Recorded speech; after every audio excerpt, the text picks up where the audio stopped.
हाय everyone, welcome back once again. चलिए next एक प्यारा सा क्वेश्चन सॉल्व करते हैं हम। Explain why is ortho nitrophenol more acidic than ortho methoxyphenol. पहले दोनों के स्ट्रक्चर ड्रॉ कर लेते हैं।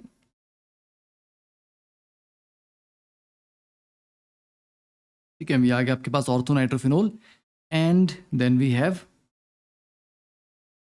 Ortho methoxyphenol. ठीक है बच्चों, आप जानते हैं कि एसिडिटी इंक्रीज करने के लिए we need electron withdrawing groups. Electron withdrawing groups increase acidity, और जो इलेक्ट्रॉन डोनेटिंग ग्रुप्स होते हैं दे डिक्रीज एसिडिटी, राइट। तो अब यहां पे जो NO2 और OCH3 है, ये किस तरह के ग्रुप्स हैं? अगर हम NO2 को देखें, it is a very strong electron withdrawing group, जबकि OCH3 is a strong electron donating group. ठीक है, तो ये आ गया आपके electron donating group, electron withdrawing group. तो एक चीज तो यहीं से क्लियर होगी कि ऑर्थोनाइट्रोफिनोल में विड्रॉइंग ग्रुप प्रेजेंट है, जिसकी वजह से एसिडिटी बढ़ जाएगी, और मिथॉक्सीफिनोल में डोनेटिंग ग्रुप है, जिसकी वजह से एसिडिटी कम हो जाएगी। अब आपका क्वेश्चन ये आएगा, बट सर ऐसा होता क्यों है, ये एक्सप्लेन करो। देखो, एसिड अपना H पॉजिटिव लूज करेगा, यस, ठीक है। अब H पॉजिटिव जब इसने लूज किया, कहाँ से लूज करेगा? OH वाला, ठीक है। तो O पे आ जाएगा नेगेटिव चार्ज, राइट। अब ये NO2 है। अब बच्चे, ये जो नेगेटिव चार्ज है, ये डीलोकलाइज होता हुआ ऑर्थो पे जाएगा, पैरा पे जाएगा, राइट, पूरे बेंजीन रिंग पे घूमेगा। ठीक है, चलो उसको थोड़ा सा घुमाते हैं। अब जैसे यहाँ पे आ गया, ये ऑर्थो पे आया। अब नेक्स्ट रेजोनेंस स्ट्रक्चर में ये यहाँ पे पैरा पोजीशन पे जाएगा, फिर उसके बाद फिर इस ऑर्थो पे आएगा, फिर वापस से O नेगेटिव पे आ जाएगा। तो ये जो नेगेटिव चार्ज है, ये खुद तो चलो घूम रहा है, पर अपार्ट फ्रॉम दिस, क्या ये नाइट्रो ग्रुप इसको फर्दर हेल्प कर रहा है डीलोकलाइज करने में? यस, कर रहा है। कैसे?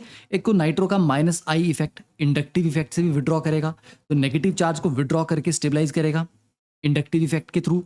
और दूसरा, जब आप इसके नेक्स्ट रेजोनेटिंग स्ट्रक्चर ड्रॉ करोगे, तो अभी तो चलो ये यहाँ पे पहुंचा पैरा पे, ठीक है, फिर इवेंचुअली ये नेक्स्ट ऑर्थो पे जाएगा, यहाँ से, और ये यहाँ पे जाएगा नेगेटिव चार्ज, यहाँ पे जंप किया, यहाँ पे जाएगा, देन लाइक दिस। अब देखो, ये जो नेगेटिव चार्ज आया है नाइट्रो के पास, ये नाइट्रो के साथ फर्दर रेजोनेंस कर रहा है। तो मतलब नाइट्रो ग्रुप क्या कर रहा है? उसकी जो रेजोनेंस से डीलोकलाइजेशन थी, उसको और ज़्यादा बढ़ा रहा है। एक एडिशनल रेजोनेटिंग स्ट्रक्चर आपको यहाँ पे मिलेगा, ठीक है। बट यही नेगेटिव चार्ज अगर हमारे पास यहाँ पे OCH3 होता, जैसे मान लो ये ऑर्थो पे आपका नेगेटिव चार्ज आया, और यहाँ पे मान लो OCH3 होता, तो क्या OCH3 ग्रुप उसको फर्दर और ज़्यादा डीलोकलाइज कर पाता? नहीं।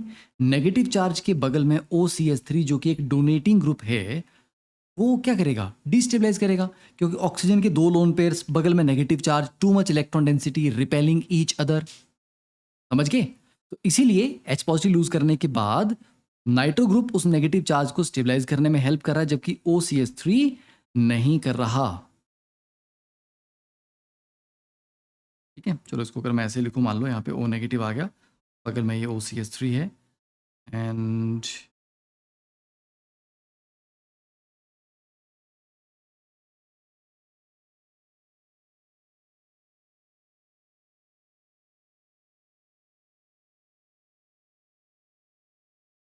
तो यहाँ पर जो ये नेगेटिव चार्ज आया है,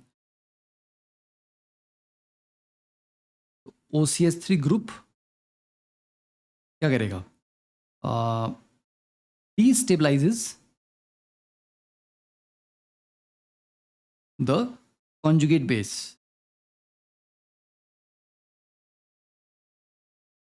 due to its electron donating effect, or you can say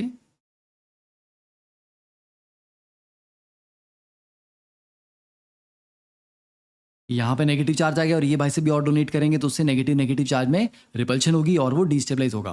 तो आई थिंक एक्सप्लेनेशन क्लियर है in terms of proper understanding के रेजोनेटिंग स्ट्रक्चर के थ्रू हमने इसको समझ लिया। डन।